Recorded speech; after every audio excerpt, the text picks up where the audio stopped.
Give him the house. It's not like you need all that space. That's what my father said, loud and entitled, in front of 14 relatives at our family dinner table. But it wasn't just his words. It was the tone. Like my life was negotiable. Like my home, the one I broke myself to earn, was just a donation box for his golden boy's next phase of life. My name is Erica Monroe, and from wherever you're watching this, stay with me.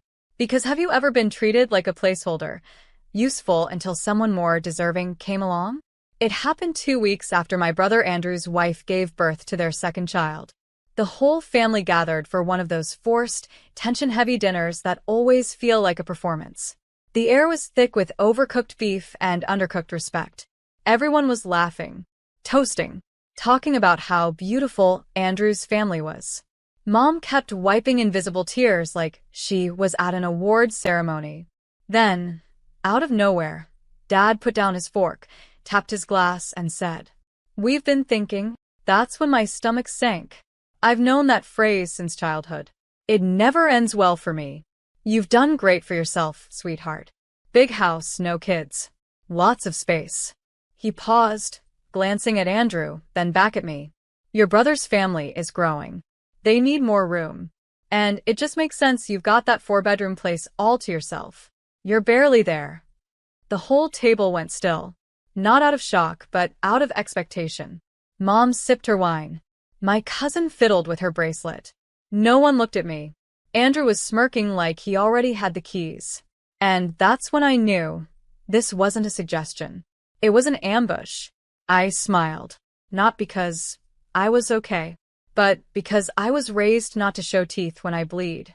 You want me to give up my house? I said calmly. Because Andrew and his wife had another baby? Dad shrugged. Family sacrifices, Erica. It's not a big deal. You can stay with Aunt May, or find something smaller. You work remote, location doesn't matter. Mom chimed in softer. It's just a house, honey. You're not a mother. You wouldn't understand how cramped things feel with kids.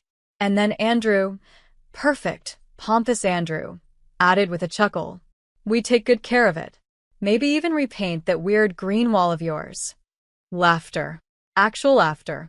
Like this was all one big, hilarious idea. I looked at the faces around me, people I had paid bills for, helped out of debt, supported when they were down. Not one of them said, "This is wrong." Not one of them asked, "Are you okay?" I folded my napkin slowly, stood up, and said, "I'll think about it." They smiled. Pleased. Because that's how I survived them for so long, by pretending I was willing. But the truth? That night, something inside me snapped. I drove home in silence. Parked in the garage I built with my own hands. Sat in the hallway of the house they casually tried to claim. And I made a decision. I wasn't going to fight them with screaming or crying. I was going to respond with one quiet, strategic move, one they'd never see coming. And it would be the last time they ever mistook my silence for surrender. I wasn't surprised they tried to take my house. Because they've been taking from me my whole life, in smaller, quieter ways. I was born first. The responsible one. The mature one. The built-in babysitter, when Andrew was still wetting the bed. I was changing his diapers before I even hit double digits. While he got celebrated for tying his shoes, I was already expected to be the second mom. And when our real mom got sick during my teenage years, guess who handled her hospital runs, the insurance paperwork, the prescriptions? Not Dad. Not Andrew. Me. They used to say I was the rock of the family. But I've learned that's just code for the one we can dump everything on. When I got my scholarship to UCLA, Dad told me I was being selfish, that Andrew would feel abandoned. So I deferred for a year. Worked 2 jobs. Helped cover the mortgage when Dad's business hit a rough patch. Andrew? He was DJing house parties and crashing his car, twice, while still being called the hope of the family. By the time I finally left for college, I had 2 ulcers and a bank account so thin it squeaked. But I got through. I made it. Majored in finance.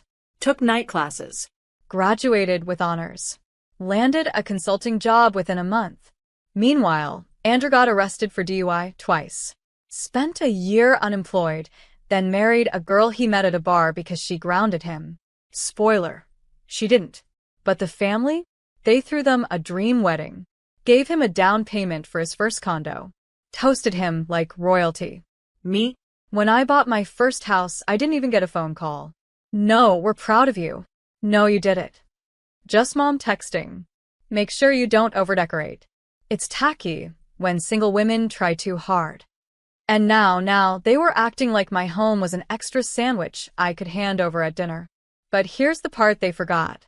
I didn't build this life with them. I built it in spite of them. And the irony? The very house they want was purchased using a bonus I earned after closing a deal Andrew had failed to land at his own company. I bailed him out behind the scenes because Dad begged. Just this once, he said. He's trying, sweetheart. Be the bigger person. But being the bigger person doesn't mean shrinking yourself until you disappear. And that's what I'd done for too long. I had kept quiet when they called me too ambitious. Laughed it off when they joked I'd die alone with a spreadsheet. Swallowed the ache when they skipped my promotion dinner because Andrew's toddler had a mild fever. I had taken every slight, every insult, every backhanded compliment, and built my life like armor with it. But now? They were coming for the very roof that gave me peace. That house was more than wood and walls.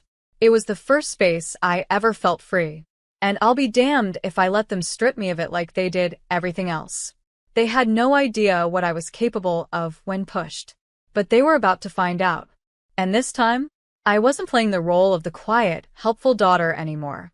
It started with a text from my cousin Lena. Just 5 words. Did you say yes yet?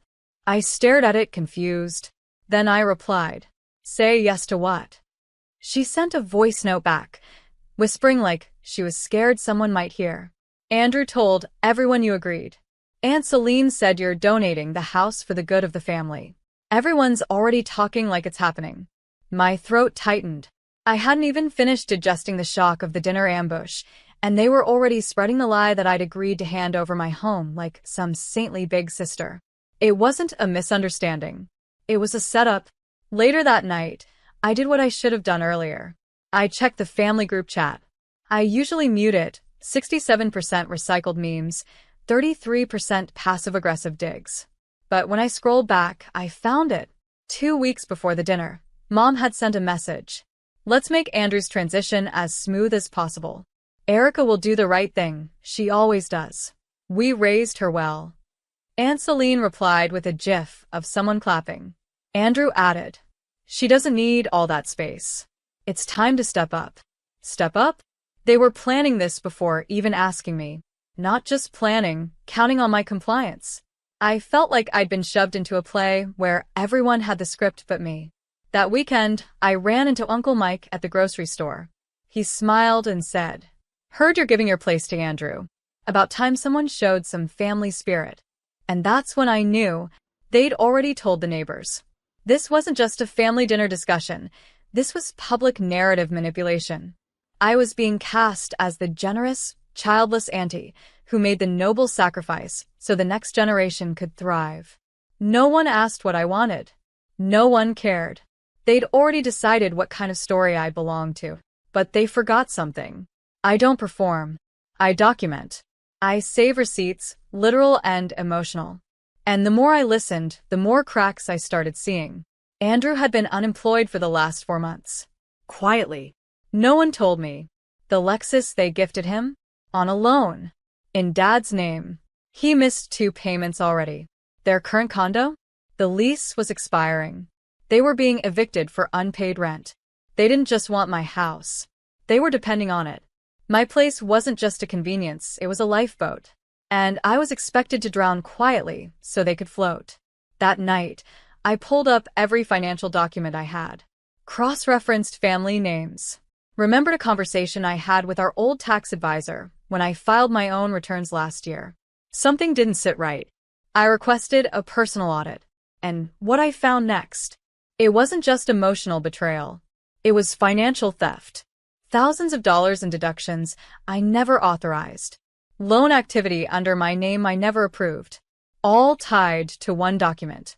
One forged power of attorney, signed in ink I never touched. And the name on that document? Dad's. He hadn't just tried to manipulate me emotionally. He'd already taken what he wanted, and now he wanted more. But he was about to learn that the woman he dismissed as just a spreadsheet junkie knew how to play the long game better than anyone. And this time, I wasn't going to warn him. I was going to teach him. I didn't scream. I didn't argue. I documented. When your own father forges your signature to open financial channels in your name, that's not just betrayal. That's fraud. The power of attorney form was dated 2 years ago. I was supposedly traveling at the time and couldn't be reached. My signature was clean, too clean. Like it was photocopied and traced. Which, by the way, it was. A quick call to my old bank manager, Lisa, who remembered me well, confirmed it. Yeah, that request came in from your dad's email. We called the number listed for confirmation, but it wasn't your number. She sounded shaken. Erica, I'm so sorry. You need to report this. I didn't say yes. Not yet. Because I wasn't just going to burn the bridge, I was going to let them walk across it first, thinking it was safe. I spent the next week preparing. First, I froze all my assets and accounts. Every joint authorization vanished. Then, I changed the title on my house to a trust, under a new entity name. If they try to come for it now, they'd be knocking on the wrong door. Literally. I updated my will, set up alerts for any movement on my credit, filed a quiet report to the local fraud division, flagged for investigation, but marked confidential for now. Then came the chess move I was most proud of. I contacted my friend Monica, a real estate attorney, and asked if she could do me a favor. Within 48 hours, she drafted a rental agreement. It listed Andrew and his wife as short-term guests. I had no intention of signing it, but I was going to show it to them. Why? Because if they believed I was caving, they'd expose themselves even more. And they did. When I reluctantly mentioned that I'd considered letting them move in for a trial period under a rental setup, Andrew rolled his eyes. Rental? Are you serious? Dad barked. After all we've done for you? I wanted to laugh, but I didn't. I just said, I'm not making any decisions yet. Let's discuss at dinner next week. And that dinner would be the Last Supper. Because what they didn't know was this. I had sent copies of the forged power of attorney, tax statements, and bank activity to my private investigator friend, who quietly launched a case file with timestamps, document trails, and email headers. Everything was in motion. The only thing left? Letting them believe they'd won. So I sat at my own kitchen table that Sunday, nodding as Dad mansplained property transfer logistics and Andrew loudly planned renovations like he already owned the place. I even made them coffee, let them sit on my couch, smile in my home, and every time they said when instead of if, my spine grew straighter. Because this wasn't a negotiation anymore. This was a trap. And they'd already taken the bait. The day they thought I was handing over the house, I set the table with my mother's favorite china. I laid out everything like it was some sort of ceremonial transition, crisp documents in a neat folder, candles flickering like it was a sacred rite. I told them to come at 6. They arrived at 5:30. Andrew was all swagger, holding his baby girl like a trophy in one arm and dragging a duffel bag behind him with the other, already moved in his mind. Dad came in talking numbers. He thought this was an informal deal-closing dinner. Mom followed with a bottle of wine she bought for the celebration. It's not every day your son inherits something great, she said. She didn't even look at me when she said it. They sat. I poured drinks. I played along. Then I took out the folder. Before we move forward, I said softly, there's something you should see. I handed Dad the papers. At first, he didn't read them. He just waved them off like a waiter was offering him the wrong menu. Just skip to the transfer page. We can get this notarized tomorrow. I didn't smile. I just waited. Andrew peeked over his shoulder. His face scrunched. What's this? He mumbled. Dad finally focused. Then paused. His jaw clenched. His hand stiffened. Mom leaned over and said, What's the holdup? Dad read the line out loud, but his voice cracked. Report of suspected identity fraud. Forged authorization documents. Subpoena pending. Andrew turned white. Wait, what is this? It's everything. I said calmly. Every lie, every dollar, every forged email, every unauthorized transaction under my name. Dad looked up, panicked. You're turning this into a legal issue? It already is a legal issue, I said. But you knew that when you signed my name, didn't you? The silence that followed was surgical. Andrew stammered. You can't do this. We're family. Exactly, I replied. And family shouldn't steal. I stood. You wanted to gut me in public? Now you'll get to explain to a courtroom how you justified it. Mom broke first. Erica, sweetie, come on. We can work this out. You already worked it out, I said. Just not with me. You wrote a story, cast me in it, then got mad when I rewrote the ending. Dad stood up, trembling. You ungrateful. After all we did for you? Exactly. After everything you did, I learned from the best. I handed each of them a formal letter, a cease and desist for further contact, and a notification of legal investigation pending. Then I opened the front door. You have 10 minutes to leave this house. They didn't move, so I stepped aside. And just then my lawyer friend Monica walked in. Her presence was like a blade. You have 9, she said. Dad grabbed his coat. Andrew cursed under his breath. Mom didn't say anything, just watched me like she was seeing a ghost. But I wasn't dead.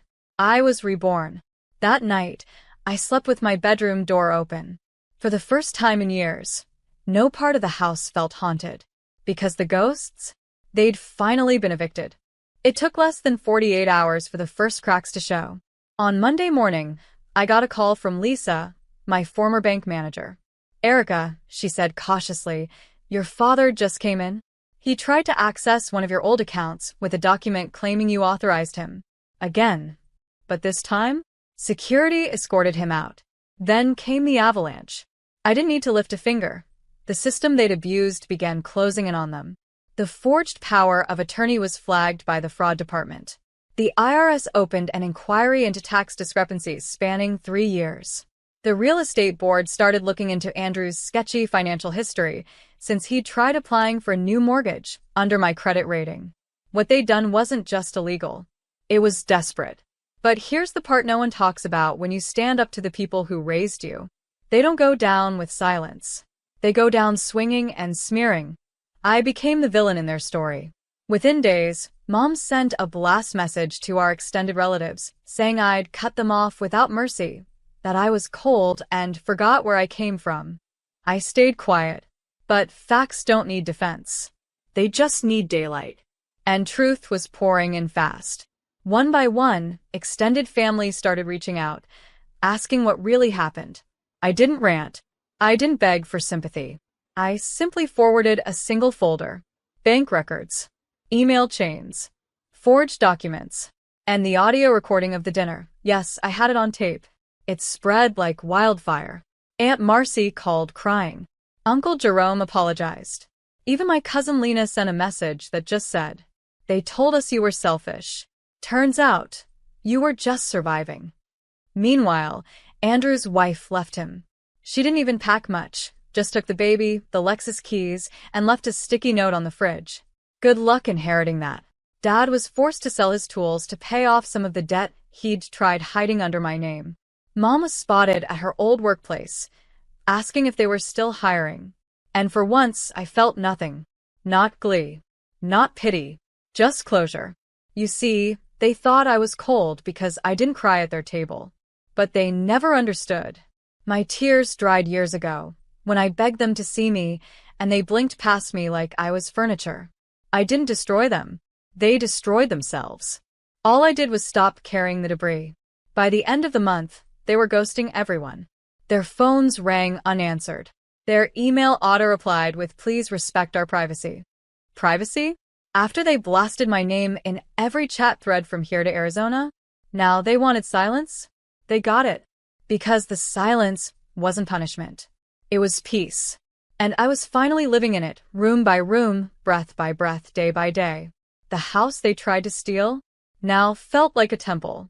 Because for the first time in my life, I wasn't just surviving. I was free. I didn't renovate the house right away. I kept the dents in the hallway wall where Andrew slammed his bag in excitement the night he thought he was moving in. I left the crooked light switch he mocked once, saying, "You'll never fix anything without a man around." I kept it all, because it reminded me. I didn't rebuild my life to erase the past. I rebuilt it to outgrow it. 3 months after everything fell apart, I was sitting on my front porch, drinking coffee, when a car I didn't recognize pulled up. It was Aunt Marcy. She stepped out holding a small brown envelope. Her voice cracked. "I found this in my attic. Thought you should have it." Inside were photos of my mother, the woman I remembered before she became Mom. One photo stopped me cold. It was her holding a baby. Me. With the same porch behind her. Same light. Same sky. The caption on the back, in her handwriting, read, "For my Erica. May this home always know your name." That day, I finally cried. But they weren't the tears of a broken daughter. They were the tears of someone becoming whole. Because I realized something. I had inherited something far more powerful than real estate or money. I had inherited resilience.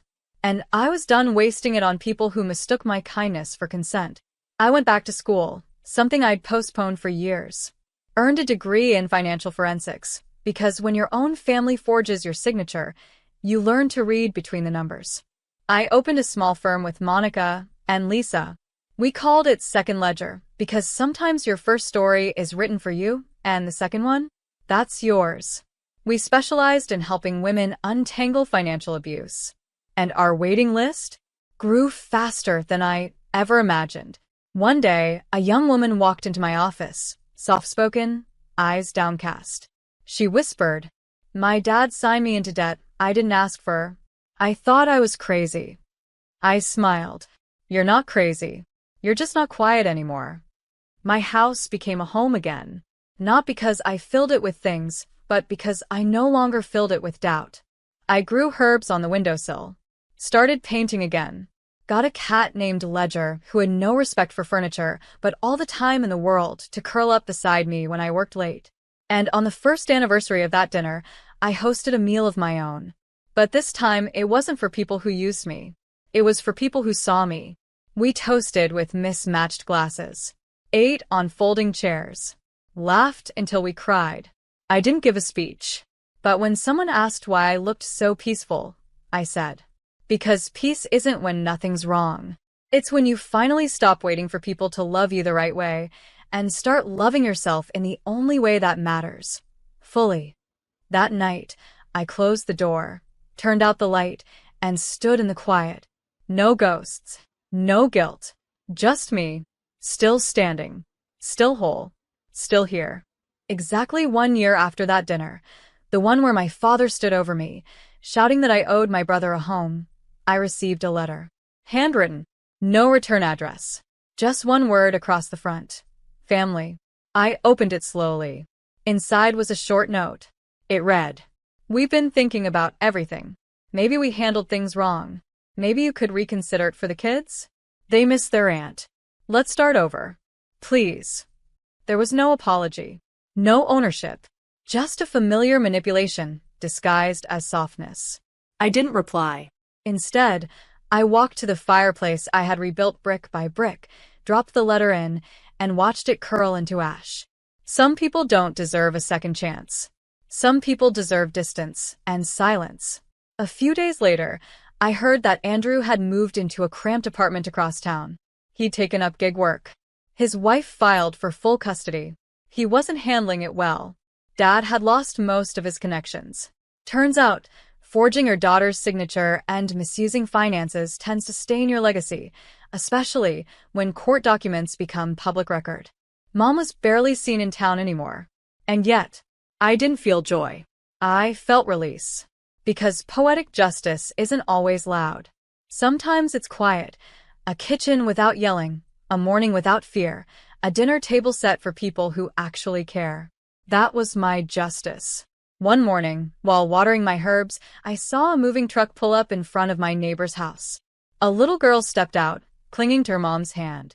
She reminded me of me, quiet, watchful. I smiled and waved. The mother waved back. Later that day, I brought over banana bread, introduced myself, asked if they needed help settling in. You don't have to, she said. I know, I replied. That's why I'm doing it. Because I had spent a lifetime doing things out of guilt, obligation, shame. Now I did things out of choice, out of strength, out of knowing who I was and who I wasn't. And I wasn't a doormat, wasn't a wallet, wasn't a scapegoat. I was a woman who survived a storm made by the people who should have protected her and planted a garden in the aftermath. Some people build homes from concrete. I built mine from truth. And when I walk through the door now, I don't wonder if I'm welcome. Because I built this place. I wrote this life. And I didn't need anyone's permission to keep living it. They demanded everything: my name, my house, my loyalty. But they forgot one thing. I was never theirs to own. And now, I live in peace. Not in spite of what they did, but because I refuse to become them.